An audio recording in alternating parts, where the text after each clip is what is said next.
रातों में चमकते हैं तारे, रातों में चमकते हैं तारे, तू मेहनत कर किस्मत चमकेंगे तुम्हारे।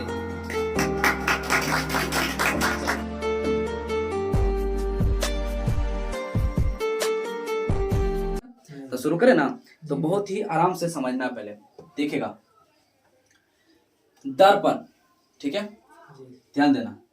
दर्पण जो प्रकाश के परिवर्तन के नियम का पालन करे उसे क्या कहते हैं? दर्पण कहते हैं। और बात समझ में आ रहा है? जो प्रकाश के परिवर्तन के नियम का पालन करे उसे क्या कहते हैं? दर्पण कहते हैं। क्लियर? ऐसे ना? अब समझना है, दर्पण आखिर किसको कह रहे हैं? जो घर में तुम्हारा जो आईना है, घर में जो तुम्हारा आईना है ना, शीशा, ठीक है, जो तुम्हारा घर में आईना है जिसमें तुम सुबह सुबह अपना चेहरा दिखता है ना, उसको क्या कहते हैं? दर्पण कहते हैं। तो दर्पण हम आखिर किसे कहते हैं? परिभाषा पूछ रहा है। तो दर्पण किसे कह रहे हैं?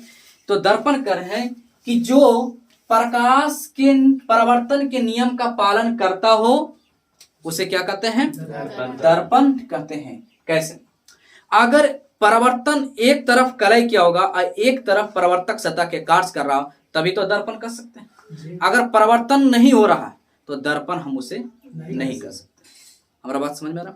चलो, कभी कभी क्या होता है कि स्टूडेंट में कि कोई दर्पण का परिभाषा कोई लिखा लिया, किसी को ये याद है तो ये बोल दिया, है ना, किसी को अगर ये याद है तो ये बोल दिया। अब होता है कि कोई ये बोलता है हमारा तो सर ऐसे लिखाए थे, तुम्हारा ऐसे लिखा नहीं, ये होता है, ये होता है। तब चुप कर, समझ पहले बढ़िया से। दोनों में से कोई आप बोल सकता है, तीसरा भी होता है ना है? तो समझ पहले, जिस दर्पण का एक भाग, ध्यान से समझेगा, जिस दर्पण का एक भाग या एक ओर, है ना, एक भाग या एक ओर भी बोल सकते हैं कि यहाँ पे क्या लिखा है? कलय किया हुआ। कलय का मतलब रंगा हुआ। क्या? रंगा हुआ। अरे समझे? कलय का मतलब रंगा हुआ। जिस दर्पण का एक भाग कलय किया हो और तथा दूसरा भाग परावर्तक सतह माने परिवर्तन, परिवर्तक बोले तो परावर्तन सतह का कार्य करता हो उसे क्या कहते हैं? दर्पण। तो वही बतिया तो है ना। इसको शॉर्ट में बोल दिया कि परिवर्तन के नियम के पालन करे। इसमें क्या कहा गया कि एक भाग कलय किया हो मतलब रंगा हुआ हो। तो आईना देखना, आईना के पीछे क्या कलय किया रहता है कि नहीं रहता है? मेरा बात समझ में रहा?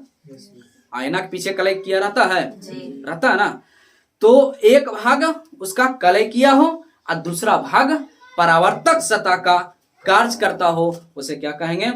दर्पण कहते हैं। जैसे कि अगर हम मान लिया जाए कि हम कोई कांच ले लिए, ठीक है, शीशा मतलब पारदर्शक कांच, ठीक है। अगर हाँ चलो अच्छा यही वाला समझ लो, ये पारदर्शक है ना। हम इसमें एक भाग, समझ रहा है, हम इसमें अगर एक भाग कलय कर दें तो ये भी क्या बन जाएगा? अभी चश्मा नहीं रहेगा, ये बन जाएगा दर्पण। बात समझ में रखा? कैसे कि आप उसमें देखेंगे तो हमारा थुथुन दिखेगा, समझ रहे हैं? अरे बोले चेहरा यार, हाँ, तो उसमें चेहरा क्या होगा? दिखना शुरू हो जाएगा। क्यों? क्योंकि इसका एक भाग कलय कर जाएगा। अब विचार आ रहा होगा, है ना, कि अच्छा तो ऐसा बात है तो शीशा के गोबर से पोत दे, कलय कर दे, नहीं, काला पीला हरा ब्लू नीला किसी से भी कलय कर दे, रंग दे, तो क्या उससे परावर्तक होना शुरू हो जाएगा? अरे बोलना, ऐसा होगा नहीं। तो किस मतलब कि रंग से रंगा होता है या किस चीज से रंगना है, ये भी बहुत बड़ा भूमिका होता है, ये जानना जरूरी होता है। तो दर्पण को किससे रंगा होता है या किससे रंगना होता है ये जानेंगे, है ना। तो अभी धीरे धीरे आगे बढ़ेंगे तो बताएंगे। ऐसे अभी बता दें कि दर्पण में मुख्य रूप से 3 चीज से रंगा जाता है। कितना से? 3 ही चीज ऐसा है जिससे हम दर्पण को रंगेंगे, तब वह क्या होगा? परावर्तक सतह बन जाएगा, मतलब परिवर्तन का कार्य करना शुरू कर देगा। आराम समझ में? तो क्या किसी को शीशा को, किसी भी शीशा को अगर पारदर्शी रंग देंगे तो परिवर्तन हो जाएगा? नहीं होगा। और बात समझ में ना? तुम दर्पण के पीछे वाला भाग को क्या होना, फोड़ना, घर में जाना और घर का आईना जो होगा रखा हुआ वो लेना, निकाल कर ना, क्या करा तो मम्मी कहेगा कि क्या करेगा? तो कुरफाती करना चाहिए, इंजीनियर बनेंगे, ठीक ना। हाँ, तो 10वीं के 10th क्लास में हिंदी में पढ़ने को होता है, जो कुरफाती होता है उसको बोला जाता है इंजीनियर। हिंदी में पढ़ना, हाँ, जो कुरफात होता है ना उसको बोला जाता है इंजीनियर, ठीक है। तो अब वहां से आईना लेना घर से, और उसका शीशा निकालना, तो देखेगा अपना शकल उकल दिख रहा है। अब पिछला भाग जो कलई किया होगा उसको खरोच देना, एकदम खरोच देना, जितना भी कलई भाग कर देना। फिर जब देखेगा तब देखेगा यहीं आर पार दिख रहा होगा, इधर से इधर पूरा आर पार, माने पारदर्शक कांच बन जाएगा। आ रहा बात समझ में? यस या नो? तो उसके पीछे कलई करना है कि नहीं, कि किसी भी चीज से कलई कर दिए, रंग दिए तो दर्पण बन जाएगा? नहीं, किससे कलई करना है वो अभी आगे पता चलेगा। समझ रहे ना बात को? तब दर्पण कहेंगे। इसलिए दर्पण का परिभाषा बना कि जिसका एक भाग कलई किया हो और एक भाग परावर्तक सतह के कार्य करता हो, उसे क्या कहते हैं? दर्पण। परावर्तक मतलब समझता हो ना? हाँ, चलो बहुत अच्छा। तो पता चल गया। तुमको जो अच्छा लगे वो बोल दो। अगर कोई कहे कि परिभाषा गलत है, तो कहेगा एक बार जाके मिल लो भाई जैसे, ठीक ना? तुम्हारा जो इच्छा है ये बोलना, ये बोल सकता, तुम्हारा इच्छा ही बोलना। ये ना खेलों से पूछे दर्पण किसे कहते हैं? बुआ दर्पण क्या है? तो दोनों घुस डले, दोनों में से कोई एक ही बोलना, कोई दिक्कत नहीं ना? समझ में आ रहा है दर्पण? यहाँ तक कोई दिक्कत किसी को? चलो आगे बढ़े ना। अब देखना है दर्पण के 3 बाल बच्चा। अरे बोले तो प्रकार, दर्पण के कितना बाल बच्चा? 3 बता। देख रहा है? देखेगा ध्यान से। पहला बेटा का नाम इसका क्या है? पहला बाल बच्चा का नाम क्या है इसका? समतल। दूसरा का नाम क्या है? गोलीय दर्पण। क्या है? गोलीय दर्पण। तीसरा का नाम क्या है? परवलयिक दर्पण। परवलयिक दर्पण। तो एग्जाम के दृष्टिकोण से इसको एग्जाम में इतना इससे पूछा नहीं जाता, लेकिन ये दोनों बहुत बड़ा भूमिका निभाता है, ठीक ना? तो ये हो गया कोढ़िया बेटा इसका दर्पण का, ठीक है? हाँ, ये उतना काम काज के नहीं, समझ रहा? तो इससे एग्जाम में भी उतना पूछा नहीं जाता है, कोई दिक्कत नहीं ना? लेकिन ये दोनों बहुत बड़ा भूमिका निभाता है, ये दोनों से ज्यादा प्रश्न पूछा जाता है। कोई दिक्कत यहाँ तक? तो दर्पण कितने प्रकार के? 3 प्रकार के। कौन कौन? समतल दर्पण, गोलीय दर्पण और परवलयिक दर्पण। कोई दिक्कत यहाँ तक बुआ? नहीं ना? कितने से पूछना दर्पण कितना प्रकार के? 2 प्रकार के, अवतल दर्पण, उत्तल दर्पण। एक चट खींच के मार पहले तब पहले ऐसे ना। तो दर्पण कितना प्रकार के? 3। कौन कौन? अवतल, उत्तल, समतल। बहुत अच्छा। अवतल, उत्तल और समतल। मारा एक चाट। हाँ, कोई दिक्कत यहाँ तक? हाँ, तो दर्पण कितना प्रकार के? समतल दर्पण, गोलीय दर्पण और परवलयिक दर्पण। कोई दिक्कत यहाँ तक? नहीं। अब समतल दर्पण से बारी बारी से जानते हैं। पहले समतल के बारे में जान लेते हैं, फिर गोलीय दर्पण में आएंगे, फिर गोलीय दर्पण के अवतल उत्तल में आएंगे, उसके बाद फिर परवलयिक में आएंगे। कोई दिक्कत? तो बारी बारी से करते हैं। हाँ, इसका स्क्रीनशॉट कर सकता है। चलो आगे करते हैं। चलो ध्यान देना। तो हम क्या हेडिंग में देख रहे हैं? समतल दर्पण। क्या है? समतल दर्पण। तो बारी बारी से समतल दर्पण के जो क्वेश्चन होता है, बारी बारी से समतल दर्पण में हम सब जानेंगे, ठीक है? तो समझना यहाँ पे समतल दर्पण से किस प्रकार से क्वेश्चन पूछा जाता है ना? पूरा जानते हैं और समझते हैं। देखिएगा, तो पहला नंबर तो समतल दर्पण किसे कहते हैं, है ना? तो जिस दर्पण का परावर्तक सतह समतल हो उसे समतल दर्पण कहते हैं। तो जो घर का आईना होता है, कौन सा दर्पण? समतल दर्पण। तो क्या कभी देखा ऐसे है, ऐसे है, पूरा क्या समतल एकदम है? नहीं है, पूरा एकदम सीधा, पूरा सीधा या नहीं है? समतल है ना? तो उसमें क्या कर रहा है कि जिस दर्पण का परावर्तक सतह समतल होती है उसे क्या कहते हैं? समतल। जिस दर्पण का परावर्तक सतह क्या हो? समतल हो, उसे समतल दर्पण कहते हैं। जैसे कि इस प्रकार से देख रहा, इस प्रकार से, है ना? कैसे दर्पण हम पहचान रहे कि दर्पण है? इसका एक भाग क्या किया गया है? कलई किया है। इसका मतलब ऊपर वाला भाग क्या हो रहा? परावर्तक सतह का कार्य। यस या नो? इसलिए इसका दर्पण का ही, है ना, फिगर हो गया। कोई दिक्कत यहाँ तक? नहीं। आगे बढ़ते हैं। अब इसका सारा पॉइंट है ना, यही सब भाग पूछा जाता है, यही सब पॉइंट पूछा जाता है, ठीक है? तो बहुत ध्यान से समझना है। देखिएगा इधर, समतल दर्पण को HG, क्या? HG को क्या कहते हैं? AG बोले तो AG NO3 बोले सिल्वर नाइट्रेट। और बात समझ में आ रहा? तो हम बोले थे कि तीन चीज होता है। कौन कौन तीन है, पारा है, चांदी और सिल्वर नाइट्रेट है, माने Hg, Ag, NO3। यही तीनों में से किसी एक का क्या होता है, समतल दर्पण को पारा, चांदी, सिल्वर नाइट्रेट से कलय, कलय मतलब रंगा, कलय मतलब रंगा है ना, कलय किया जाता है या रंग दिया जाता है। तो किसी एक से, या तो पारा से होगा, या तो चांदी से होगा, या तो सिल्वर नाइट्रेट से होगा। और बात समझ में आ रहा है? तो यही तीन ऐसा चीज है ना, कि जो कि इसमें क्या करना है कि एक भाग क्या होता है, यही तीनों में से कलय किया जाता है, रंग दिया जाता है। कोई दिक्कत यहाँ तक नहीं ना? तभी परावर्तक सतह कार्य करता है। आना है तो लिया, अब गोबर से लेप देगा, कलय कर दिया, तब परावर्तक सतह हो जाएगा। और समझ में? तो यही तीन कौन कौन है, पारा, चांदी और सिल्वर नाइट्रेट। इसका सूत्र क्या होता है, पारा का Hg, इसका क्या होता है Ag, चांदी, इसका सिल्वर नाइट्रेट बोले तो AgNO। कोई दिक्कत यहाँ तक नहीं ना? चलो यहाँ समझते हैं। अब आगे ये हो गया, इसको देखते हैं। Ag है ना, क्या Ag, चांदी, Ag बोले तो चांदी है ना। प्रकाश का सबसे अच्छा परावर्तक है, क्या है, प्रकाश का सबसे अच्छा परावर्तक है, मतलब एकदम पूर्ण, बहुत अच्छी तरीका से परिवर्तन करवाना चाहता है पूरा पूरा अच्छा से एकदम, तो क्या होगा, चांदी का है ना, चांदी से कलय कर दो है ना, तो क्या होगा, सबसे अच्छा परावर्तक होगा। और बात समझ में आ रहा है? तो प्रश्न पूछेगा कि सबसे अच्छा परावर्तक कौन होता है, तो सबसे अच्छा परावर्तक, सबसे अच्छा परावर्तक चांदी बोले तो Ag, सबसे अच्छा परावर्तक चांदी। और बात समझ रहे हैं? यहाँ पे अगला करते हैं। इसमें काल्पनिक, आभासी, काल्पनिक का दूसरा नाम क्या है, आभासी, काल्पनिक का दूसरा नाम क्या है, आभासी। हमारे बात समझ में?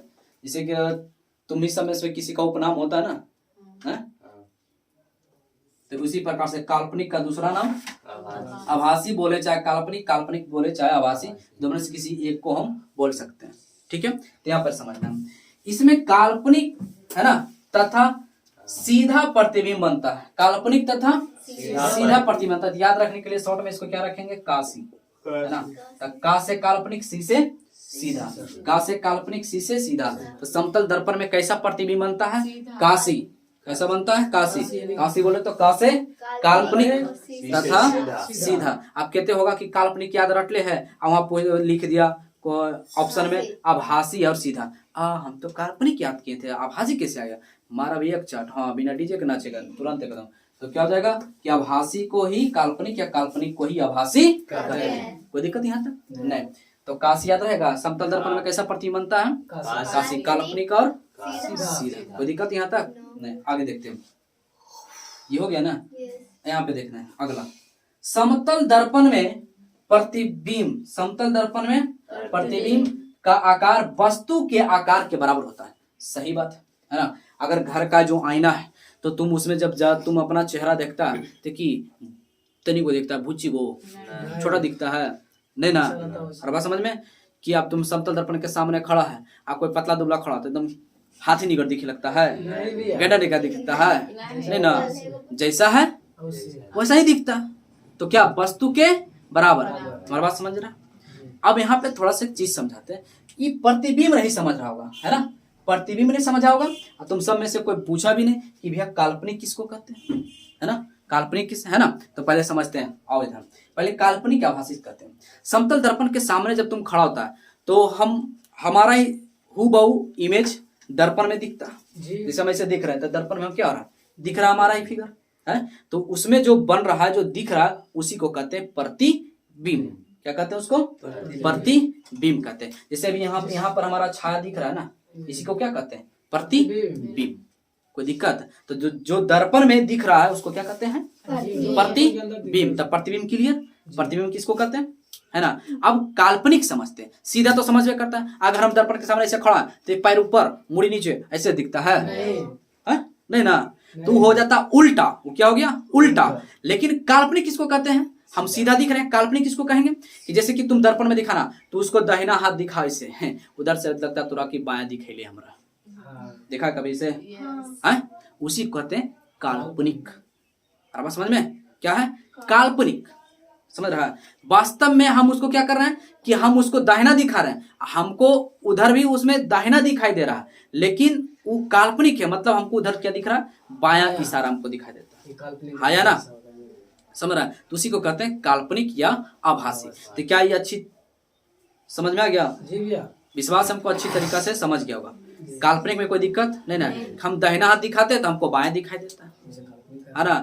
अगर हम क्रीम इस गाल में लगा रहे हैं, इस गाल में दिखाई दे रहा है, समझ रहा है। तो कितना तो ऐसे भी होता है, क्रीम लगावे किधर है ना, इधर लगा लिया है, लगावे किधर, ताइना हम देख रहे हैं, अच्छा इधर इधर दोबारा फिर लगे ले, समझ रहा है। तो उसको पता नहीं पता चलता उस समय कि समतल दर्पण में क्या होता है, काल्पनिक प्रतिबिंब बनता है। कैसा बनता है? काल्पनिक प्रतिबिंब बनता है। दायां दिखाएंगे तो बायां, बाएं दिखाएंगे तो दायां। कोई दिक्कत यहाँ तक? तब प्रतिबिंब और काल्पनिक समझ में आ गया। चलो यहाँ से आगे बढ़ते हैं। समतल दर्पण अब यहाँ देखते हैं, तो इसमें वस्तु का आकार के बराबर बनता है, ये तो समझ में आया ना, ठीक है। समतल दर्पण में वस्तु की दूरी प्रतिबिंब की दूरी समान होती है। समझना पहले इस भाषा को, ठीक है। नहीं समझ में आएगा तो धीरे धीरे आगे समझ में आ जाएगा अच्छा से, ठीक है। यहाँ पे समझेंगे क्या लिखा था कि समतल दर्पण में वस्तु की दूरी प्रतिबिंब की दूरी समान होती है। क्या था? समान। वस्तु की दूरी मतलब कि हम दर्पण से, मतलब कि दर्पण से हम माने 5 किलोमीटर पर खड़ा, तो दर्पण की जो प्रतिबिंब मान रहा होगा तो तुमको आगे में दिखेगा नहीं, तुम भी दर्पण के अंदर लगे सर बहुत दूर में दिख रहा। हमारा बात समझ रहा है? नहीं समझ रहा है? जो प्रतिबिंब तुम्हारा बन रहा है तो दर्पण में है, आगे में नहीं बनेगा, दर्पण भी तुमको लगेगा वो बहुत दूरिया में खड़ा। ऐसे ना कभी ऐसा देखा है? आज घर में जाना, दर्पण के सामने क्या होना, दूरी बनाकर खड़ा हो जाना, तो तुम उसमें भी लगेगा अच्छा दूरी पर खड़ा है ना। आगे में खड़ा होगा तो लग रहा आगे में खड़ा है। और समझ में तो ही बोला गया है, क्या बोल लिखा गया हम कि समतल दर्पण में वस्तु की दूरी और प्रतिबिंब की दूरी बराबर होती है। समान बोले तो बराबर होती है। क्लियर?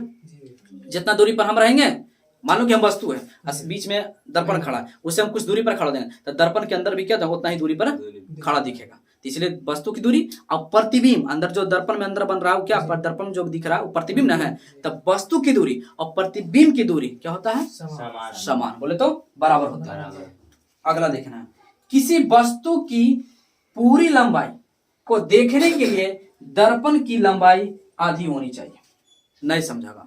अगर हमको क्या देखना, हम घर में छोटा छोटा आईना होता तो देखते हैं ना, केवल बस थुथुन उथुन देख लेते हैं और चेहरा देख लेते हैं और उसके बाद पूरा बॉडी देख पाते हैं, पूरा शरीर देखते हैं नहीं ना। लेकिन अगर पूरा शरीर हमको दिखना है, दर्पण में दिखाना है, तो क्या दर्पण कितना बड़ा होना चाहिए? हमारे बराबर होना चाहिए दर्पण? नहीं, दर्पण केवल आधा ही रहेगा। हमारा जो हाइट है, हमारे हाइट से केवल दर्पण अगर आधा भी है तो पूरा हम दर्पण में दिख जाएंगे। हमारा बात समझ में आ रहा है ना? अगर तुमको पूरा दिखना है ना, तो उसके लिए थोड़ा क्या करेगा, दूरी बनाना पड़ेगा, दूर जीते रहेगा तब जाके पूरा दूरी दिखेगा।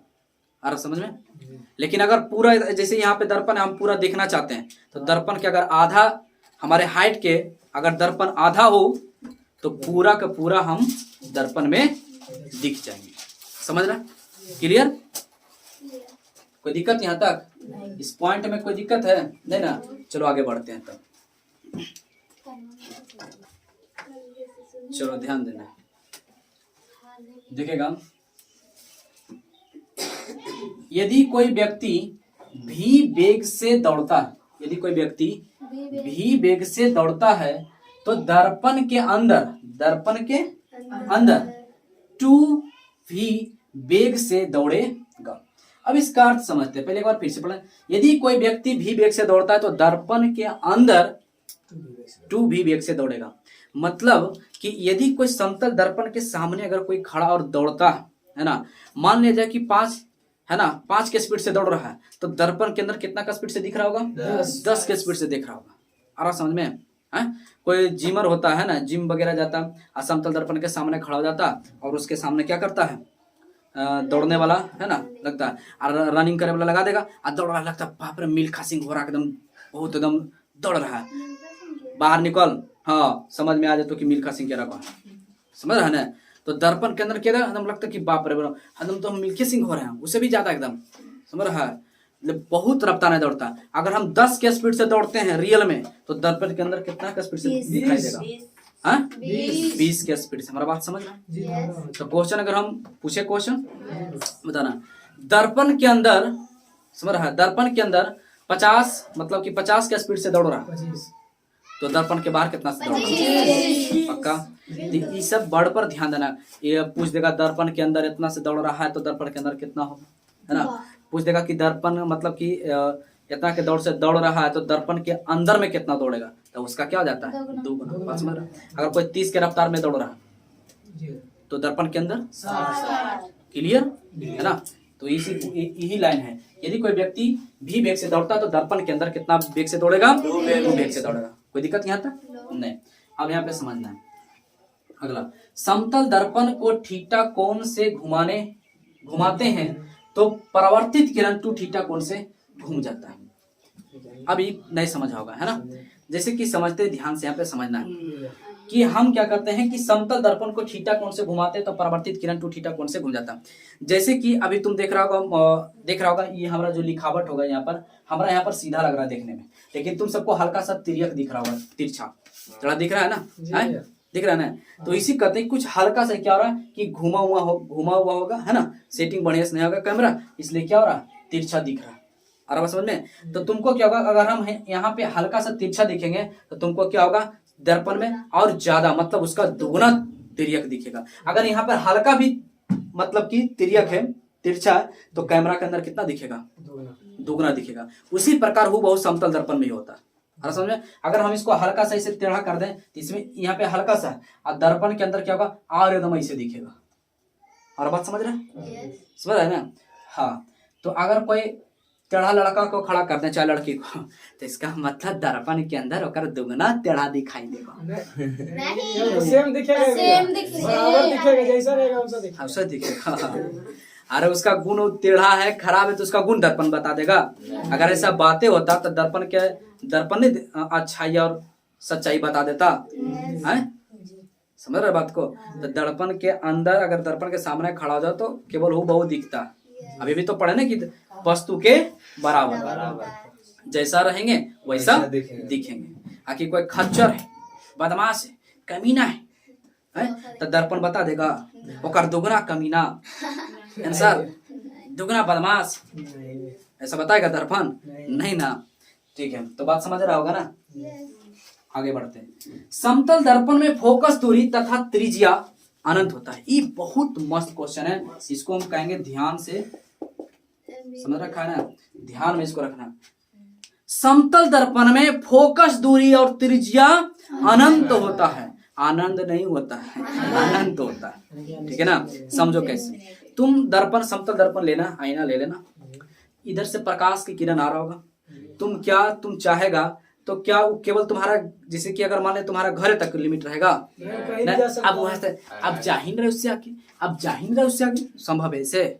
तुम उसको चाहेगा तो आसमान में पूरा अनंत तक भेजा सकता है, लेकिन दिखेगा नहीं, है या नहीं, ऐसे ना। हाँ, अगर दिखना चाहता है कि रोड, जैसे कि मान ले कि कोई तुम्हारा आसपास के खाली जगह है, अब कहीं एक जगह लगा दो कुछ पेड़ या कुछ सादा लगा दो, है ना, पर्दा लगा दो, अब बड़ा दर्पण लो, वहां से फोकसांतर करो, है ना, परिवर्तन करवाओ, तो दिखेगा कितना दूरी में जाता। हमारा बात समझ रहा है। तो उसका क्या लिमिट है फोकस दूरी कि नहीं, बस आप नहीं तो आप इससे पार नहीं होगा, आप नहीं चाहिए तो क्या ऐसा है संभव? तो दर्पण के कहीं भी परिवर्तन देखता है, बच्चा में कुर्फाती करवे क्या होगा, दूरी दूरी तक भेजाता होगा, देखता कि अच्छा वो नहीं दिख रहा बढ़िया से, तो भिरिया लाएगा, करता नहीं दूरिया भेज के देखेगा, ऐसा नहीं कि दूरिया भेज देगा, दूरिया भेजेगा नहीं समझ में नहीं दिख रहा, धीरे धीरे नजदीक लगा, आज जितना नजदीक लगा उतना क्लीन दिखता है ना। इसका मतलब क्या दूरी नहीं जाता है, बहुत अनंत तक चला जाता है ना। तो समतल दर्पण का फोकस दूरी क्या होता है, अनंत होता, ये अनंत होता है, क्या होता है, अनंत होता है। उसी प्रकार से उसका त्रिज्या भी क्या होता है, अनंत होता है। क्या उसको कोई नाप सकता है कि नहीं, बस बस बस बस बस करो, अब हम यहीं तक रहे, ऐसा बात है नहीं ना, एकदम क्या है, आनंद, फिर अनंत तक, कोई दिक्कत, इन्फिनिटी। हाँ देखना, दो समतल दर्पण को समानांतर रखने पर अनंत प्रतिबिंब बनता है। क्या बनता है? दो समतल दर्पण को समानांतर रखने पर अनंत प्रतिबिंब बनता है, अनंत प्रतिबिंब बनता है। ठीक है, कोई दिक्कत यहाँ तक? तो दो समतल दर्पण को, जैसे कि देखता, अगर सैलून वगैरह में गया होगा तो तुम देखना, इधर बाल काट रहा होगा तो इधर भी दर्पण रहता और पीछे भी होता, देखा? तो उसमें तुम देखना, गौर से देखना एक दर्पण में दूसरा दूसरा दूसरा तीसरा, उसके अंदर के अंदर कैसे दिखते रहेगा तुमको, फिर तुम ही हार जाए कितना इसे करके देखते रहे। आ रहा समझ में? तो क्या प्रतिबिंब बनता है? आनंद। अगर दो समतल दर्पण को ऐसे समानांतर रख दें तो इसमें जो अगर ये प्रतिबिंब इसमें दिख रहा है तो इसमें भी तो दिखेगा। अब उसमें जो दिख रहा होगा दर्पण में बन रहा है उसमें उसको दिख रहा हो तो उसमें दिख रहा, मतलब बहुत सारा ऐसे प्रतिबिंब बनते रहता है। आ रहा समझ में? तो क्या होता है, दो समतल दर्पण को अगर समानांतर रख दें तो प्रतिबिंब कितना बनेगा? आनंद बनेगा। अब तुम सोच रहे कि दो तो दर्पणे है तो दो प्रतिबिंब बनना चाहिए, गोयरम बनना चाहिए, गोयरम बनना चाहिए नहीं। इसमें जो दिख रहा होगा इधर भी दिखेगा, इसमें जो दिख रहा है इधर, ऐसे होते रहता है। आ रहा समझ में? तो कितना प्रतिबिंब बनता है? आनंद प्रतिबिंब बनता है। आ रहा समझ में? कोई दिक्कत यहाँ तक नहीं ना? तो ठीक है, वीडियो काफी लंबा हो गया है ना, तो मिलते हैं अगले वीडियो में, ठीक है ना? तब तक के लिए दोस्त खुश रहें, खुशियां बांटते रहें, हंसते रहें और हंसाते रहें।